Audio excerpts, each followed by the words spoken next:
এমন কর্মসূচি দিব সরকার কিন্তু আমাদেরকে আর থামাতে পারবে না। স্বরাষ্ট্র উপদেষ্টার নির্দেশ ছাড়া এই ঘটনা ঘটেনি। স্বরাষ্ট্র উপদেষ্টা এই ঘটনার সাথে সম্পৃক্ত। আমাদের কাছে যে ধরনের প্রমাণ আছে, ভিডিও আছে, আমরা আনুষ্ঠানিকভাবে সেগুলো আপনাদের কাছে আমরা সরবরাহ করতে চাই। এই তদন্ত কমিশনের উপরে আমরা আস্থা রাখছি।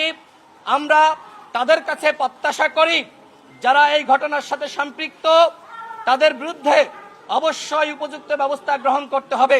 সর্বশেষ বলতে চাই, নুরুল হক নূর হাসপাতালের বিছানায়, শুধুমাত্র নুরুল হক নূর হাসপাতালের বিছানায় না, আগামীতে আপনাকেও কিন্তু এইভাবে আইসিইউতে আসতে হতে পারে। ওয়ালটন এখন দেশের সীমানা পেরিয়ে পৌঁছে গিয়েছে 50টিরও বেশি দেশে। ওয়ালটন, ঘরে ঘরে বিশ্বজুড়ে। সুতরাং এই ঘটনার অবশ্যই বিচার হতে হবে, অন্যথায় আগামীতে যারা জুলাই বিপ্লবের নায়ক তাদেরকেও কিন্তু এই বিভিন্ন বাহিনীর সদস্যরা বা ছাত্রলীগ যুবলীগের ক্যাডাররা আশকারা পেয়ে তারা কিন্তু রক্তাক্ত করতে পারে, হাসপাতালে পাঠাতে পারে। সুতরাং আমি মনে করি শুধুমাত্র নুরুল হক নূর আক্রান্ত হয়নি, পুরো বাংলাদেশ আক্রান্ত হয়েছে।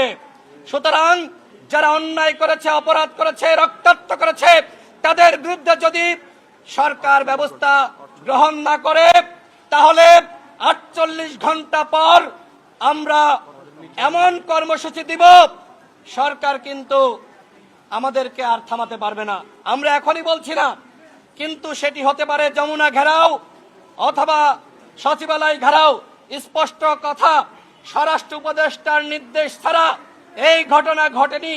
স্বরাষ্ট্র উপদেষ্টা এই ঘটনার সাথে সম্পৃক্ত, যে কারণে স্বরাষ্ট্র উপদেষ্টাকে এই ঘটনার দায় নিয়ে অবশ্যই পদত্যাগ করতে হবে। অন্যথায় 48 ঘন্টা পরে যদি গণ অধিকার পরিষদের নেতাকর্মীরা সচিবালয় কিংবা যমুনা ঘেরাও করে, এর পুরোপুরি দায় বর্তাবে সরকারের উপরে।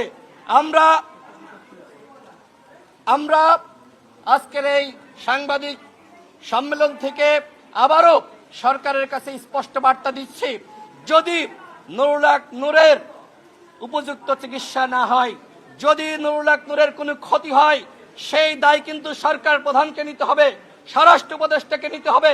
এখনো পর্যন্ত আমরা এতবার বলার পরেও কেন এই স্বরাষ্ট্র উপদেষ্টাকে সরানো হলো না, কেন তাকে জবাবদিহিতার আওতায় হলো না, সেটি আমাদের মধ্যে এক ধরনের সন্দেহ তৈরি করেছে। এই ঘটনার সাথে অবশ্যই সরকারের দায় আছে এবং সেই দায় স্বীকার করে নিয়ে অবশ্যই স্বরাষ্ট্র উপদেষ্টাকে পদত্যাগ করতে হবে।